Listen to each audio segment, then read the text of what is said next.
listening to Pop This, the podcast where three women talk about pop culture.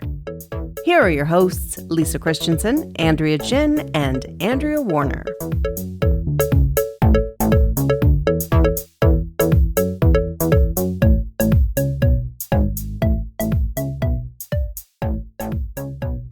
All right, so I want to say that I took your recommendation. You're talking to me? Yes, I am. And to listen to the podcast, How Did This Get Made? On The Secret with David Duchovny. That was from last week. That was we were talking about the Red Shoe Diaries. Yes, and then it went into David Duchovny in The Secret, which I couldn't. First of all, I had trouble believing the synopsis you gave to that movie. But I was not wrong. You were not wrong. Can we just give a quick one again in case anyone's listening who didn't listen to last week's episode? Yes. What is The Secret? Okay, The Secret is David Duchovny has a wife and daughter who are both tragically in a car crash. And I don't know how this happened, but somehow the spirit of the wife goes into the daughter. So the mother's dead, or so you think, but it's actually the daughter's dead because the spirit of the mother is in the daughter, who's only 17, 18? Yep, 17, high school. 18. And there's only two words now I need to tell you that tell you how this movie is so creepy. Erotic thriller. This is an erotic thriller. Ooh, weird. So A-Dubs, have you seen the movie? Oh, no. Okay. I'm like, you know what? This is one of my favorite things about listening to How Did This Get Made? Occasionally, I will have seen the film. And when I went and saw them live, when they came to Vancouver last time, I watched the film. But you don't have to watch the film. No, you don't. No. In order to find pleasure in the podcast itself. They do a pretty good job of recapping what has happened, and you can fill in the blanks with lots of other inferences. Yeah, I watched the trailer just to give myself I think the trailers, all you need. A sense of it. And so anyway, I just wanted to segue into, I've been sick, so I was at home and, on Netflix. Just looking for some erotic thrillers to fill your time. So I thought, after I just, by fluke, there was a rom-com I missed seeing from 2005 that I was surprised I'd never watched, called Rumor Has It. Starring Jennifer Aniston, Shirley MacLaine, Mark Ruffalo, and Kevin Costner. What's it about? Well, here we go. If How Did This Get Made is looking for another movie to do, I think this one might be on their list. So just to give you, I'll just make it really quick.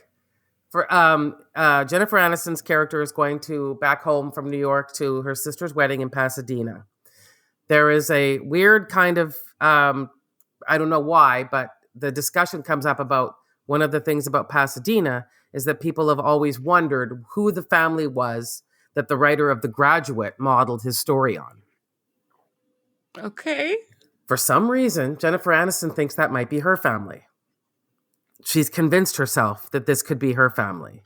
What a niche specific. Exactly, right? What a niche. Yeah. So anyway, then she finds out that because she's supposed to get married and she's got cold feet, she's nervous. She finds out that her mother, just before getting married to her father, took off on a weekend bender with someone. And then she finds out who it is. It's this guy named Beau, played by Kevin Costner. So she's pretty convinced this is her father now. And also might be that her family might be the Graduate family. Okay. So he's kind of an Elon Musk type character, really rich, giving a talk. She flies to see one of his talks, and after she meets him, and she tells him why she's there. I think you might be my father.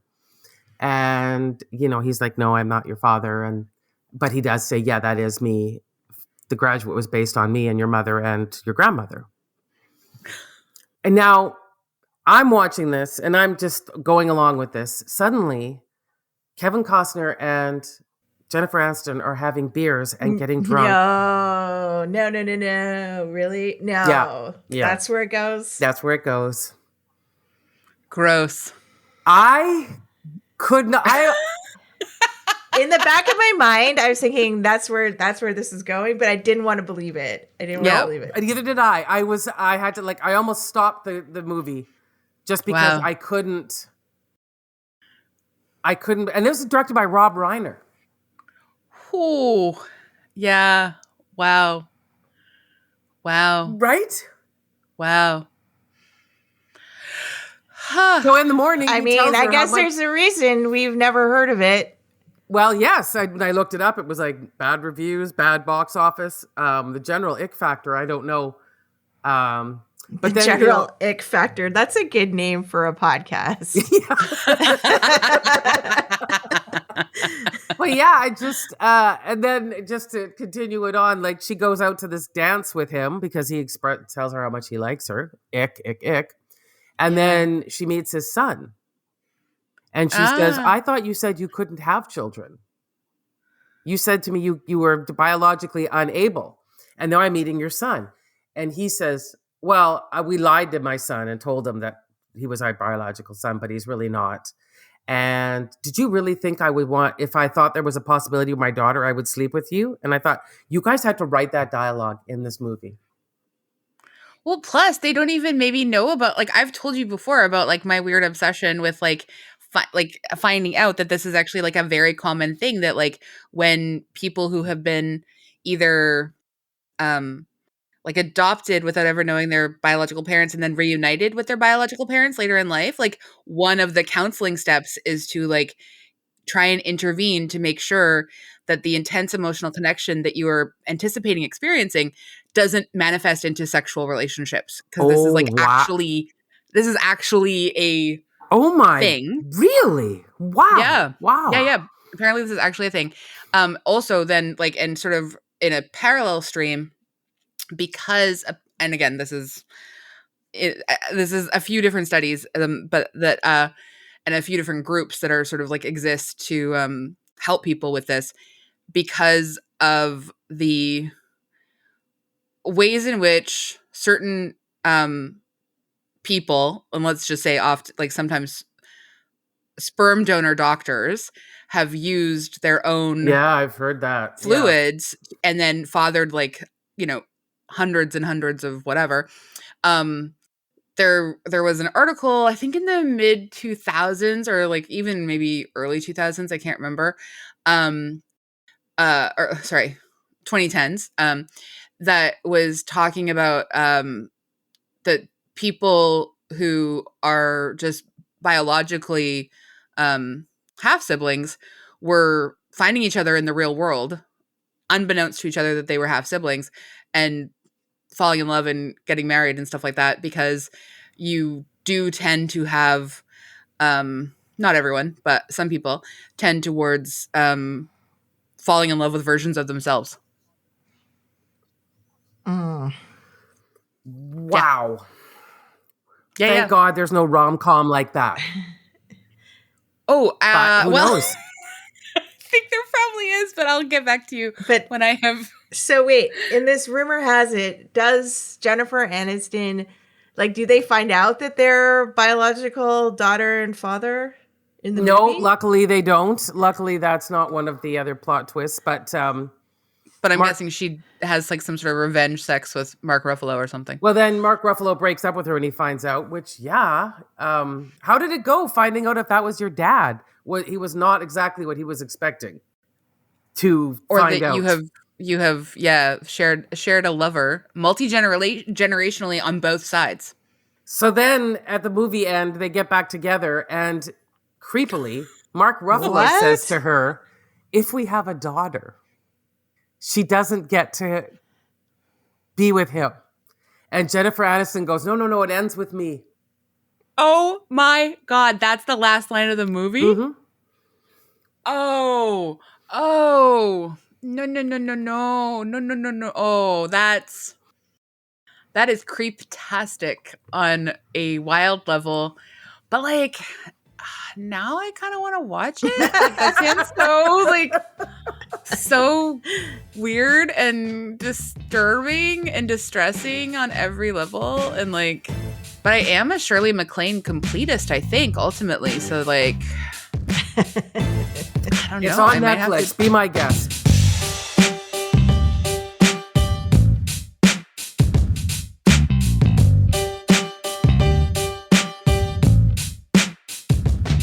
I'm Andrea Warner, I'm Lisa Christiansen. I'm Andrea Gin. and you're listening to Pop This, not yet renamed General Ick Factor, but coming soon. We're going to talk about Mona Lisa Smile today, and I want to say that. So I remember watching this movie in theaters when it came out. It's from 2003, so it's 20 years ago. Happy 20th anniversary to this film. And AG, when you suggested it, I was like, yeah, we haven't, like, I can't believe we haven't done it yet. Like, it seems like it's, but I remembered not liking it that much in 2003. But I was thinking, oh, well, I hadn't yet really, like, properly unpacked my internalized misogyny. Like, maybe there was, like, some stuff that I was bringing to the film, whatever. And as we're watching the movie the other night, I was like, yeah, like, this is probably better than I remember. And then we got deeper into the movie. And then we get to the part where Catherine hooks up with Bill, the teacher that openly screws his students, and gross. And I remember thinking, well, that's not my favorite, but, you know, whatever. She's flawed. Cool. She's human. Cool. And then we got to the end. I know I'm jumping ahead here. Where Yeah. To the literal end The of the literal movie. end of the movie, yes. where we are told that it is inherently progressive for Julia Roberts to think that you could be, if you wanted to be, both a lawyer and someone who is married. And I remember why I left that theater so angry. And even though I agree overall with that statement, this movie wants it every single way, Mhm. and it fails on every single level in a lot of ways. Did I still cry? Yeah, I did. But I was so mad at it. I was so mad at it as well. And then I was like, oh, I'm back to being like 24, leaving this theater angry. Anyway. Yeah. Yeah. I mean, just to lay it out there, like, this movie got horrible reviews when it was released. It was considered like a Julia Roberts flop, which was, like, surprising because she'd been in so many, like, hit movies by then in her career. And so generally not many people like this movie, so you weren't alone. A-dubs. But I feel like the men who reviewed this movie were picking it apart for slightly different things than I was. Like, there's some overlap for sure. But I feel like men are just like, well, women's stories aren't that interesting, and so inherently this is bad. And, like, that's not the thing. That's not what I'm mad about.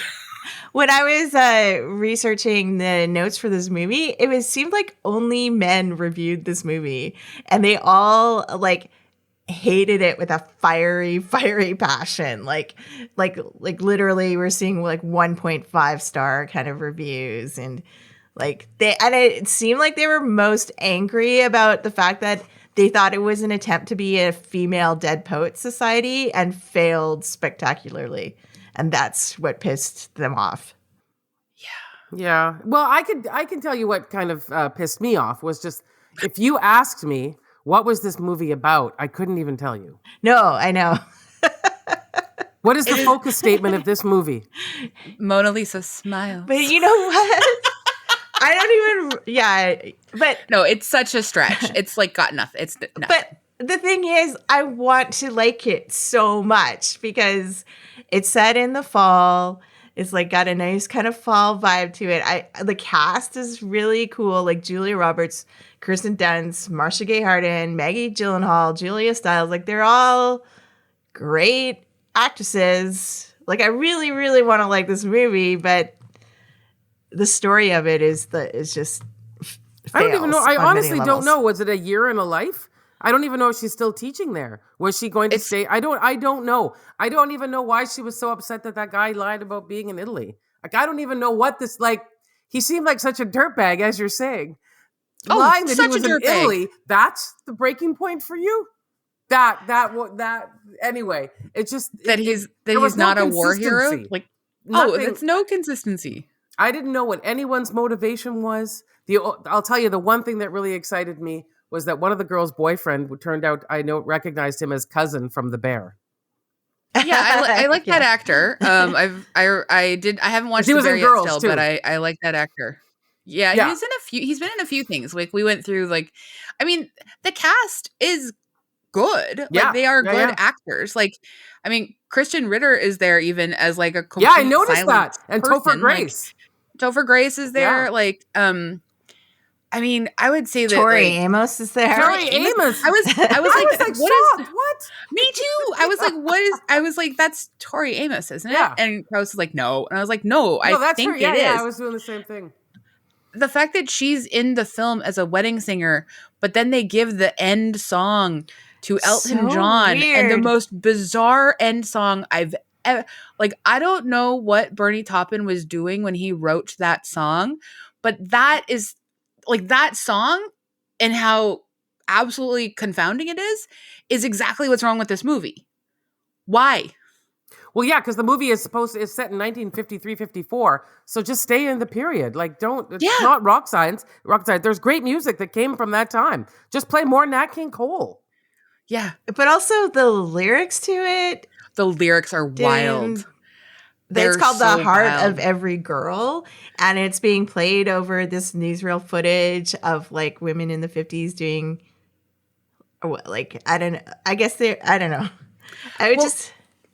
Yeah. I have a theory, and I'd love to share it with the two of you, because I did a tiny bit of extra reading just before we got in here.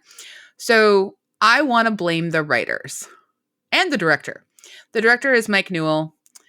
The writers are Lawrence Connor and Mark Rosenhall.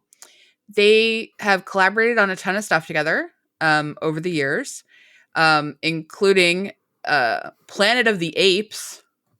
Wow. They worked, Flicka, The Sorcerer Apprentice, and The Beverly Hillbillies. So consider this pedigree when thinking about this movie. But were they really originally sort of like, oh, Superman 4, The Quest for Peace? But where they really first came together is a movie called The Legend of Billie Jean. Do you guys know about this movie? No, is it a tennis player? No, You'd think maybe, right? So this movie, which I have not seen, but I have read the full summary of what it's about. The poster for this movie involves the movie came out in 1985. It's a woman with very short cropped blonde hair, a wetsuit top with no arms, unzipped to show the her cleavage. And she's a teenager from Corpus Christi, Texas. Her younger brother, they're going to go to the lake for a bit of a swim on his Honda Elite scooter. From there, That's very specific. I know. But from there, what happens is that she gets sexually harassed. Her brother gets almost beaten to death. His scooter gets vandalized. She wants to raise enough money to fix this scooter. A dirty old man mechanic apparently attempts to rape her. She flees. Her brother shoots the man as like a defense mechanism. And then they go on the run, and she becomes a vigilante hero in this wetsuit half top. And it ultimately apparently ends with the old man who tried to rape her and got shot has turned her into a merchandising figure that he's selling and making a ton of money off of her. He is confronted with like the extent of what he actually did to cause himself getting shot. The town witnesses his comeuppance. He gets thrown onto the ground. A open fire torch rolls onto the merchandise tent that he was selling these goods. because he tries to throw the money at her, and she's like, I don't want your money, it's dirty, kind of thing, like, because you assaulted me and I just want you to tell the truth. So all the merchandise starts to go up in flames. The town, witnessing what he has done to her in retrospect, throws all their merchandise onto the fire, and then they get to leave town, the brother and sister, while the brother eyeballs a snowmobile because he no longer has his scooter. My God. I feel like this whole episode so far has been us recapping the wildest movies we haven't watched, but just heard about.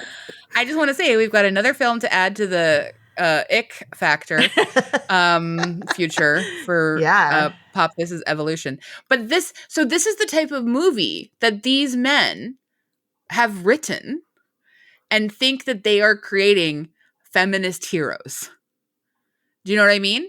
Like, I think that I can understand how this movie in 1985 that started their career together then became Mona Lisa Smile in 2003. Yeah. I mean, it does feel, because like it was written by two men and directed by Mike Newell, that it just feels like there is a woman involved. Any woman. Yeah. Almost, well, maybe not any woman, but almost any, like 60% of the women in the world, one of them could have done a little bit of help to this movie. Yeah. To make it make more sense. It just things like, also Juliette Stevenson. How long did we see her? She just gets fired at the beginning of the movie. The British actress. You know what? We haven't even gotten to the background and synopsis. Yeah. Oh, okay, we haven't. Yeah. You're right. Okay. Yeah, Amanda Armstrong, the like sole lesbian character in the film. Yeah. Who gets fired for distributing birth control against the law. Mm-hmm. That's the one. God. You know what? This movie also has connections to Barbie, guys. I'm sorry, but like, if you really think about it, like, it's all right there. Yeah. It's all right there. Anyway, you're right. Okay. All right. Well, this is the farthest we've gone in a while, and we're going to now talk about the background and synopsis. Lisa, you want to read the background? Sure, yeah. Okay, here we go. Mona Lisa Smile is a 2003 American drama film produced by Revolution Studios and Columbia Pictures in association with Red Arm Films Productions, directed by Mike Newell, and as we said, written by Lawrence Connor and Mark Rosenthal, and starring Julia Roberts, Kirsten Dunst, Julia Stiles, and Maggie Gyllenhaal. The title is a reference to the Mona Lisa, the famous painting by Leonardo da Vinci, and the song of the same name, originally performed by Nat King Cole, which was covered by Seal for the movie. Cool. Yeah. Julia Roberts received a record $25 million for her performance, the highest ever earned by an actress at that time. That is remarkable. They are setting that film up to fail for sure. Yeah. But like for sort of like a quiet drama like this, that's pretty remarkable. It was a record. Yeah. I do think that they honestly thought it was going to be like the Women's Dead Poets Society. Mm-hmm. I think they thought they were doing something special here. Oh, yeah. I agree with you. Mm-hmm. No, they were not. Make it make sense. Yeah, like give us anything. I don't know. That would be anyway. Okay, fine. AG, do you want to read the synopsis? Sure. In 1953, a time when women's roles were rigidly defined, free-spirited novice art history professor Catherine Watson begins teaching at a prestigious all-female Wellesley College, which, despite its academic reputation, is an environment where success is measured by, quote, how well the students marry. Encouraging these women to strive for a more enlightened future, Watson challenges the administration and inspires her students to look beyond the image of what is and consider the possibilities of what could be contrary to popular belief. And that's from Turner Classic Movies.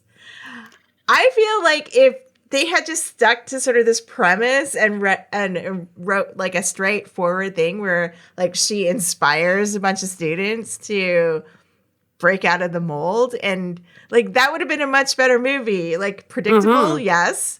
Yeah. But it would have made sense.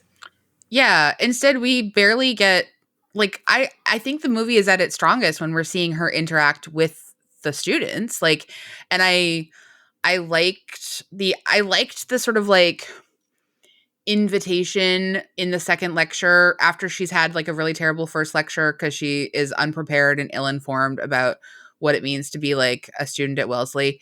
Like, I think, we don't ever really get a sense of why she wanted to go teach there other than it's prestigious, Yeah.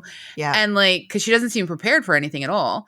But like in the second lecture, when she sort of invites them to and tries to challenge their notion of like what is art. Like, I think those are useful intro to art kind of classes that really can feel radical and revolutionary to, students who haven't really been encouraged to think beyond the textbook before. Like, I think that there's so much potential there. Yeah. But they kind of abandon that to instead give us these like mini stories of like what the girls are focused on, which are almost all related just to boys and whether boys find them attractive or whether they can find love. Like, all of the stories become about romantic entanglements when in fact, like, the most powerful moment in the entire movie is between Betty and Giselle, when Giselle just like takes so much pity on her and hugs her and realizes that Betty is just being horrible because she's so hurt. Like that, like, I want a story about friendship and women and inspiration and like, that's cool. It's like, I don't know what I watched, but I certainly don't feel like I got to know any of these women. Like, I have no idea why Betty, played by Kirsten Dunst, hated Catherine so much. Like, it didn't, where did that come from? She was all excited to get married. And then all of a sudden, and like, are we meant to think that she wished for more?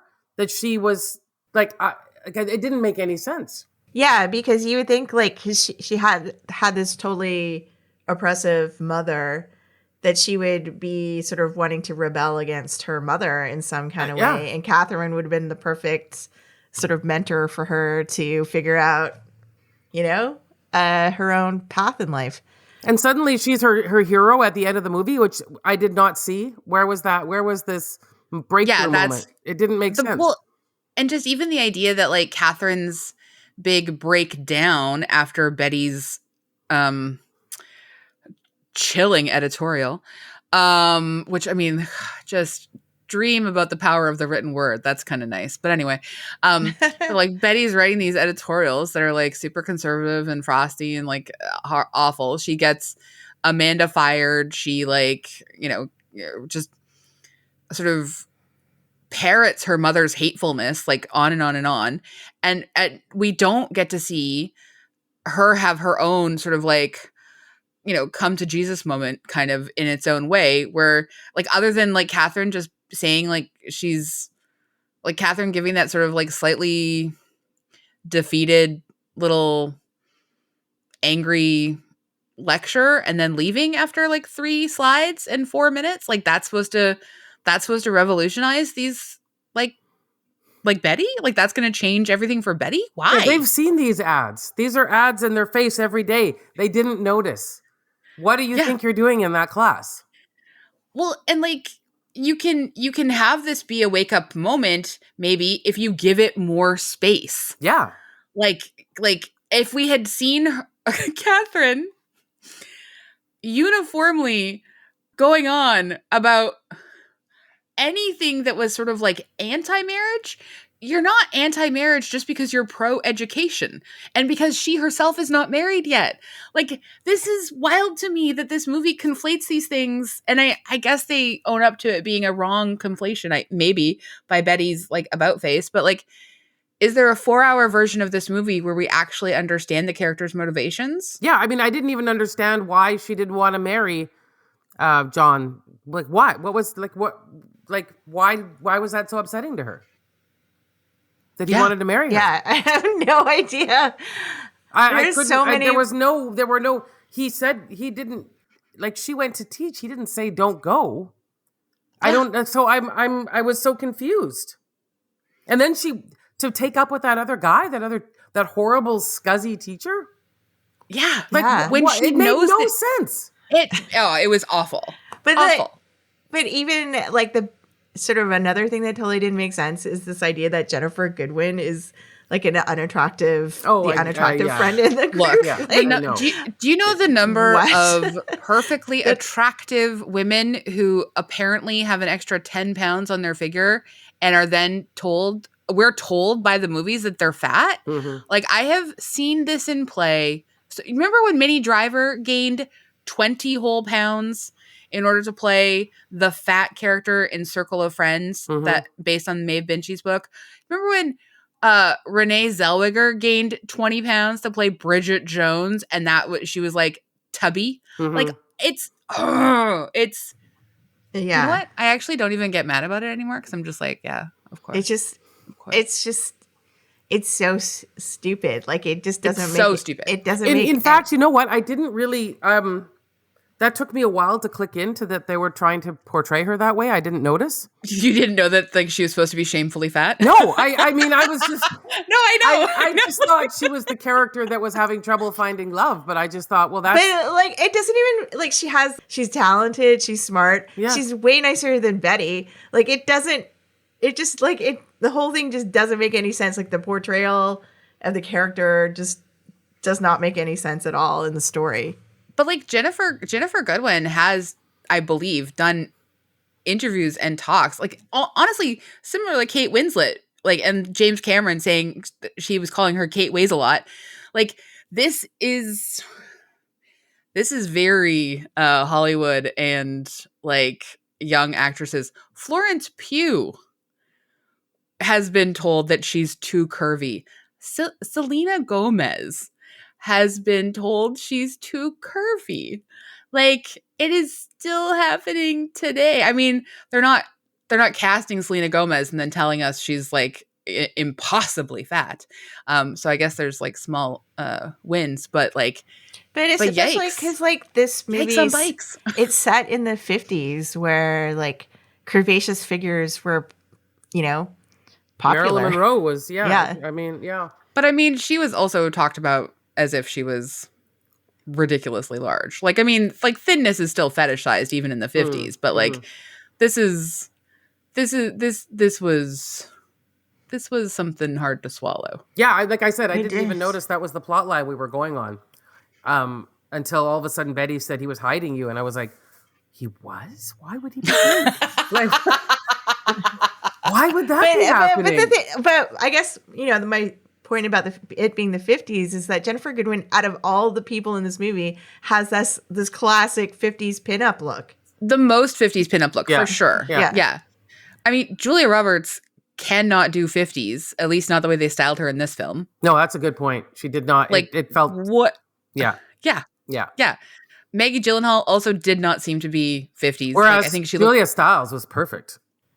Yeah. Well, but she was I found her performance quite overly mannered. Like, it was a bit frustrating. It was as if she But she was looked like, really good.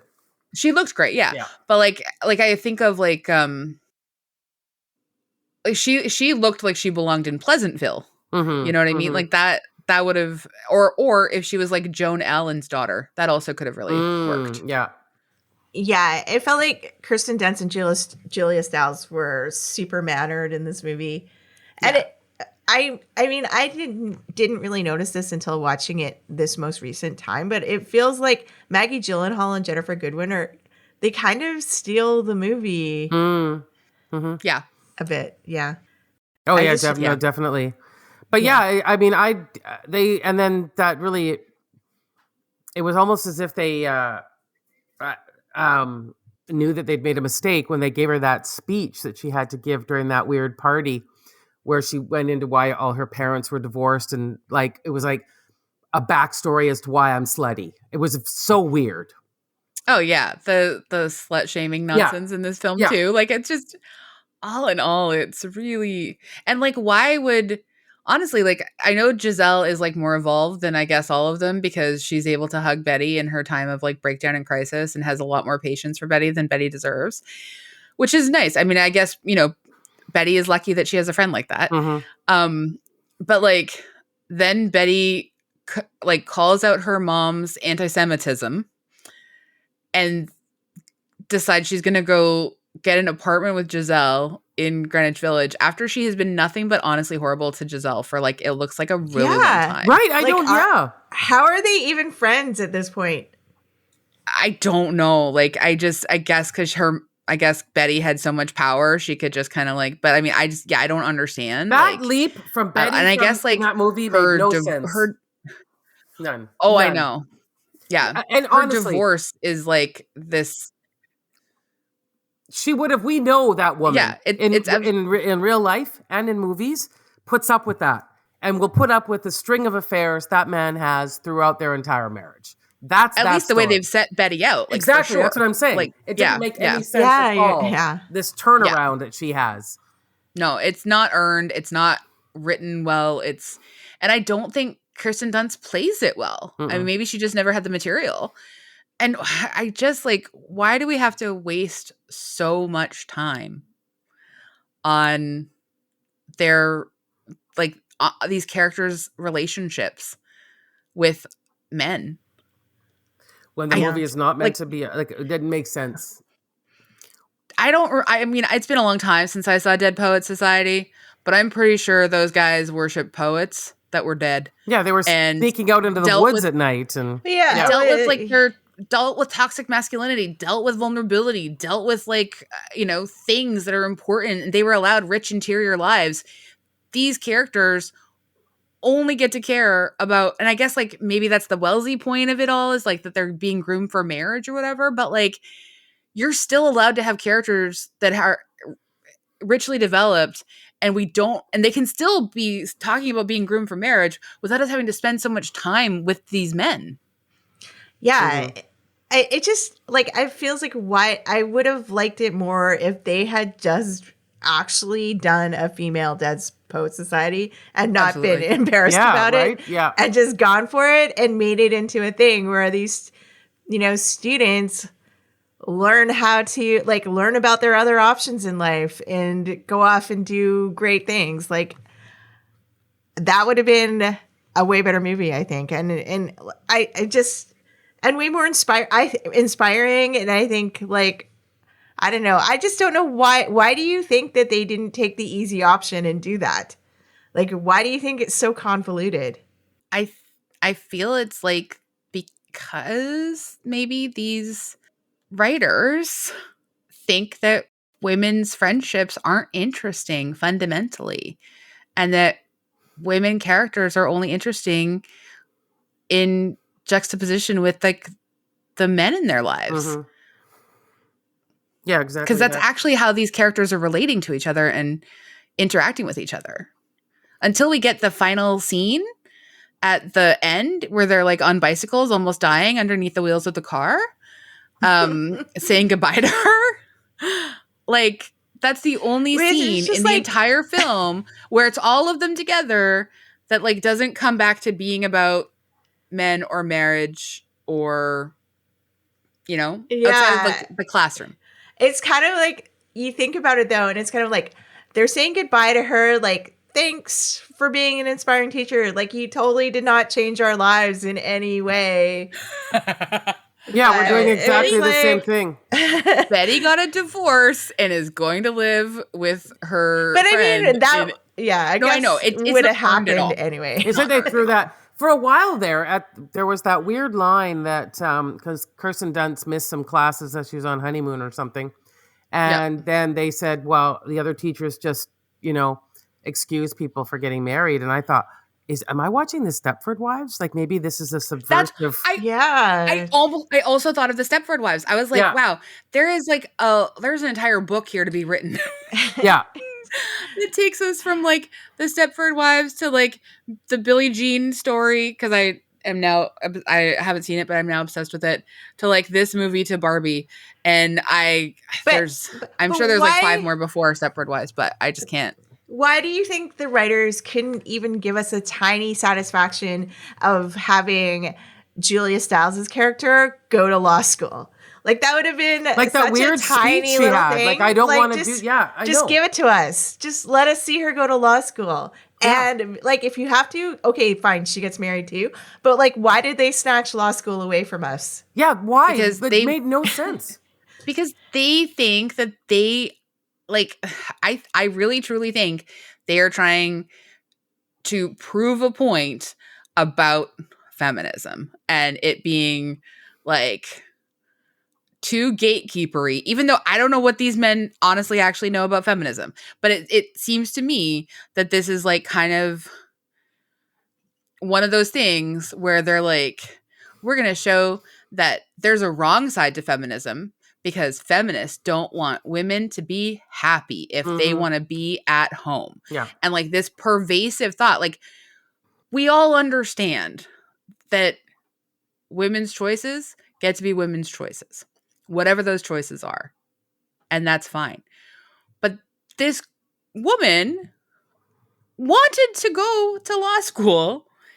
She makes this speech where she says that her teacher doesn't respect women and is not as progressive as she thinks she is because she's not respecting her choice to get married. She just eloped over the weekend. But then we have to look at Julia Stiles' face as Catherine leaves, and we know that she's lied to herself and to Catherine and made Catherine feel like it's so baffling. And I think it's like just a very weirdly strongly anti-feminist messaging. Because like, yes, obviously women are allowed to not want to go to law school and want to just get married and raise a family. And it's not a matter of just like, that's a valid life choice. But that's not what we're seeing for this character. And this character is actually extremely defensive as she's dressing down Catherine. And Catherine has, I guess, no leg to stand on anymore because she just decided to like pour all her eggs into getting this kid into law school and like wasting her time with this bad fling. And like now she's defeated. Like, I don't like. Yeah. She wasn't getting birth control for her students. She wasn't actually doing anything subversive or interesting. She asked them to look at art and think about whether or not something ugly can be art. That's cool. You know, that's neat. But like, she's not the one who like caused Betty to get divorced. If we had actually seen her inspire Betty to get divorced, amazing. Yeah. Cool. Gave her a talk we don't. or something. We don't, unless that, like you said, there's a 4-hour version of this movie we've never seen. And it has all the interesting bits edited out. Well, I know. That's what I'm saying. Like, they could have done these tiny little endings to the story that would have been very gratifying to watch. But instead, they just, like, yank it away from you. Like, they kind of suggest it's the most frustrating thing to watch. No, I don't. I mean, even that Jackson Pollock scene, what was the point of that? There was nothing in the characters progressed. There was no point to that scene. Nothing. Yeah. I think this is also where the kernel of my dislike of Dominic West as an actor in films. I was just gonna say, began. I do not like Dominic West. Really? He was the worst part of watching The Affair. I had to stop watching The Affair. I couldn't handle it anymore. Yeah, I only watched a little bit of that and I didn't like it at all. Yeah. Like, because of him. I just don't like him watching him as an actor. Was he the one from The Wire? I think it's because of this movie. Yes. Yeah, okay. So he's actually British, right? Yes. Yeah. He also was like, he was the guy who like was in that scandal with that scandal a couple of years ago where he he was like spending time with this other woman and then all of a sudden he was publicly with his wife. Yes. Yeah, I remember that one. Yeah. Was it Lily Collins? Was that like I think like you're right. 30 years younger than him? No, was that what that was? No, it was the woman from Downton Abbey. Lily James. Lily James. Okay. I'm sorry that I'm surprised that that's not part of his Wikipedia page. He must keep editing that out. But yeah, like he's not my favorite at all. Whenever he's in a movie, I'm just like, yeah. Like, what was the point of him? What was the point of their relationship? It didn't make any sense at all. There was nothing. And like she was on the hunt for him. Or we like I didn't even understand that. Yeah. And I mean Giselle gives her so much more credit than she deserves. She says that Catherine's too smart for him and won't fall for his nonsense. Right? But then she's like she's supposed to be the champion of these girls, but is completely comfortable with the fact of saying no students. Yes. And knows that he had this relationship and that he is like Giselle is, I understand she's an adult, but she's incredibly vulnerable. And that is an incredibly inappropriate relationship. And it's on, I mean, I just like this, the whole school. Like, can you imagine if you are the school giving permission for this depiction of your hallowed halls? Mm-hmm. Yeah, like he just keeps teaching there unfettered, but Catherine's, because she's like showed them some weird art, has to like get all her stuff approved, all her lectures approved beforehand. And But he can Amanda sleep gets with fired, students. Yeah. but he Yeah. can sleep with students, no Yeah. problem. Yeah. And entirely fake his background. Mm-hmm. Yeah. Like, does he even have teaching qualifications? I don't think so. I don't but think he so can speak either. Italian, I guess. And then they show his classroom with all the girls swooning. Like, what was that about? Well, I mean, This he's guy's just not such a going to master. suffer? Or No, he's like, well, but I mean, I guess maybe that's part of the point is like nothing bad is ever going to happen to him. Mhm. I just don't understand. Like on some level, it's wild that this movie got made and that they had such a big budget for it. Because if you think about the premise, if it had lived up to what it could have been, like that's actually extremely cool. They gave time to a movie that was going to be about, you know, young women and feminism in the early 50s. Mhm. On the surface, sounds great. I mean, it turned into a big old turd like this, which, so I don't know if that's what they knew was going to happen or that's what it ended up being edited to be, because they were like, we have to make it more, we have to play up the romance angles. We have to like play up, you know, make these girls more relatable and give Catherine a love interest. And we can't possibly let it seem like Julia Roberts' character is super promiscuous, but we have to give her a little bit of like edge. And like, yeah, she might be 30, but she only hooks up with men who are like in their 50s. Mhm. Like, I don't know, man. Like Yeah. it's Baffling.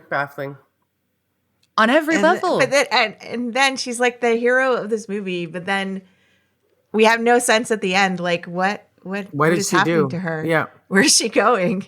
What is she gonna? What becomes of this person? I mean, I I guess guess she there's goes to no Mona Europe, Smile that's too. it. Mona Lisa Smile too. No. The European Diaries. The European.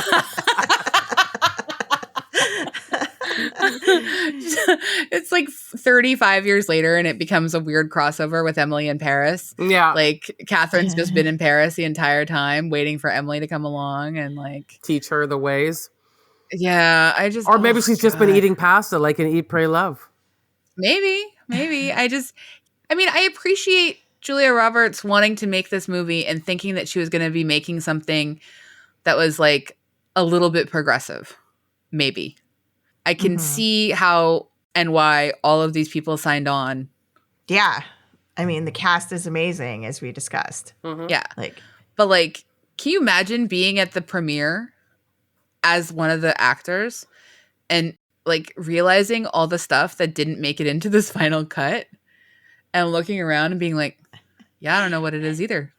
Yeah, I don't know what this movie yeah, about. it just it feels like they didn't do a test audience, and the test audience didn't like fill out a survey and like all the totally different endings that we wanted to see. Yeah, and yet like I know that this is going to be so silly, but like, and it's not earned at all. It's just something about Kirsten Dunst's face, like the desperation that she conveys as Betty on that bicycle, I guess trying not to get murdered by that vehicle as she's riding alongside. Like I know it's not earned, but I teared up. I was like, oh, well, I mean, this movie did not earn this. And that's not what's getting me here. It's like Kirsten Dunst's performance in this moment alone, outside of her when she has to perform with opposite Maggie Gyllenhaal and they have that moment that I was moved by that moment as well, but only from like this is a nice thing that we don't normally see. Like I'll give the writers this one moment of credit, which is that we don't actually have Giselle wield this information and flinging to Betty and like use it to like devastate Betty, because Betty's already devastated apparently and already so angry and hateful and like mad at her life. that she didn't get the thing that she was promised, which is perfection, because she somehow earned it by being born rich and white and powerful. It's a lot to like not be that, it's not easy to find sympathy for her on a lot of levels, but Giselle actually makes Betty a little bit sympathetic in that moment, which is kind of amazing. Yeah. Agreed. Yeah. But at the end of the movie, I just couldn't help but think like Catherine's driving off in this cab and being like, well, that was kind of a complete failure. I didn't teach these idiots anything. Like, goodbye. No, the bicycling affirms that she taught them one thing, which is that nice girls bicycle. Yeah. In the summer. It's just, you know what? It's keep on keeping on. Yeah.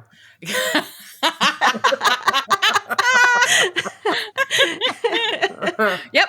That's the message of the movie. Honestly, that's fine. That's fine. That's a better message. The crazy 60s are coming. Things will get, they'll still be youngish, so they can participate. I mean, I guess like it's 53. We haven't yet fully had like the Red Scare is just sort of gearing up at this moment. We haven't had the McCarthyism. Beatniks are just going to get started, right? 1960, right? Around the corner. I don't know. I just think that this movie really thought it would be one thing, and then it got scared, and maybe it had too many test screenings and too much studio interference because it ends up failing everyone, including all of its characters. See, it's always like I that movie with Diane Lane where she plays this 50s housewife-ish, but it's the 60s. So she's still being the 50s housewife, but then she meets this traveling scarf salesman because it's the 60s now, right? It's like 60s. Traveling scarf salesman? Or whatever he is. I can't remember. Using that kind of time in history to be kind of an interesting balance between, this woman who was still in these 50s values and then is confronted with this whole culture shock, right? That's an interesting time. There's nothing particularly interesting between 1953 and 1954. Well, I think they're trying to make the idea, they're trying to and they didn't give us enough of this. No. Is they're trying to say that this is 10 years after the war, women had this taste of being in the workforce, replacing men who had gone to war. Now they're being forced back into the kitchen, as it were, forced back into the home or whatever. And Wellesley is really committing to making sure that they're turning out perfect wives for these perfect fake lives, And if they had even if they had set up that maybe a little bit more, maybe if they'd said it right after the war, then because 10 years they out, needed something. They needed something. These characters were 10 years old then. Exactly. So, It's not, they don't set anybody up for success. No. And they aren't interesting enough to have their failures be a compelling film. Yeah. No. And it's just why is Betty having this huge society wedding in the middle? November? Yeah. Great question. Is it particularly beautiful in the late November? Make any sense. Why wouldn't she have had a summer wedding? I don't understand. Yeah. Yeah. It does not Why make does sense. she continue to go to university after she's married? Yeah. There are too many questions, and yet also you're kind of just eh. Yeah, exactly. Mm-hmm. Yeah. That is exactly where I am. Yeah. Mona Lisa shrugged. Yeah. Oh, it's a beautiful song.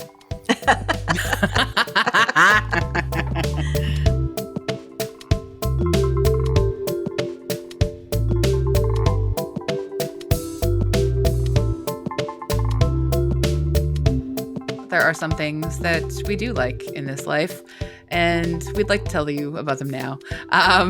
AG, do you want to go first? Sure. I am recommending a movie called I Like Movies. That was written and directed by Chandler Levac, who you may remember being on this podcast a few years ago to talk about Almost Famous. Mm-hmm. And this is her first movie, and it's just gone on Netflix, and I highly recommend everyone watch it. It's very charming and funny. It's about it's set in the early 2000s, and it's about a kid named Lawrence who is a cinephile, and he wants to go to NYU film school, and he ends up getting a job locally at a video store, and it's just about, I don't know, him struggling to figure out being a teenage wannabe filmmaker. And it's just like a charming, really lovely movie, and yeah, very enjoyable. Awesome. I'm really excited about it. I haven't had a chance to see it yet, but I'm so excited that I can get to watch it now. Yeah. Lisa, what about you? Well, in my sickly state, I did binge the entire season they just put up of Selling the OC on Netflix. And, if you just like to watch, the most outrageous outfits you've ever seen in your life, honestly, to come to work in at a real estate agency in Southern California and sell opulent homes with some drama, it's the show for you. And it turns out it was the show for me while I was sick. It just 8 episodes. We got a trip to Cabo in there. Wow. Yeah, a lot of drama. And honestly, it's worth watching just for the outfits. You could watch it without the sound, just to see the clothes that these women show up in. Ringing endorsement. Incredible. You can watch this show without the sound. I'm just saying you need to see the outfits. It's worth just Googling outfits Selling the OC. Anyway, second season is up now. Thank you. I'm gonna do. I'm gonna recommend a friend of ours podcast that I happen to be on. But you can listen to the whole podcast, not just my episodes. But it's called Song by Song Podcast. It's a podcast about Tom Waits, track by track, episode by episode, song by song, by Martin Saltz Ostwick and Sam Pei. I want to make sure that Sam Pei, and we recorded episodes about 3 songs. The first 2 are out as of now, but you know what? By next week when this comes out, all 3 will be out, I think. So I've never been asked to talk about Tom Waits at length, and it was a real pleasure. And I thought I was gonna sound, I don't know, pretty silly, but they made me feel really welcome and smart. And this is also they've been doing this podcast for 8 years, so there's lots of back stuff to listen to. Wow. How many songs does Tom Waits have? A lot, because I am among one of their last guests. So it's over? The podcast will be over? It's ending soon. Oh, it's wow. not quite over yet, but it's ending soon because they have gone through almost the entire discography and extras and some bonus tracks and stuff like that. They've got a little bit left, but not a lot. So Song by Song Podcast. Wow. So, like, if he puts out more music, do they just have to start up the podcast again? They're going to have to go back to it if he puts out some more music. He hasn't in a while, though, so they're safe for a little bit, I guess, until he decides to start putting out a lot of bootlegs and re-records, and who knows? Who knows? That's exciting. Well, what a treat. Yeah, it was super fun. But also, like, if you're just like a Tom Waits fan, there's a whole podcast that has been in existence for 8 years. Jesus. And years. Wow. If you're just hearing about it right now, you got a lot of episodes to catch up on. Yeah, no kidding, hey? Yeah. Well, okay. Thank you everyone for listening and hanging out with us. It's been a real delight to You probably heard about a lot of weird movies you've never thought about before. No. But you're welcome. You're on the ground floor of our pilot episode of The Ick Factor. Watch for a new logo next week. Anyway.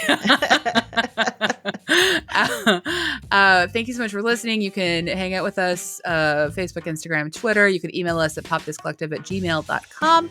You could also rate and review us 5 stars. And a big thank you to Andrea Gin, who is our co-host and also the producer of this podcast. And every once in a while has to feel really icky when we bring up terrible things. So we thank her for that. Thanks, everybody. Thank you. Bye. Bye.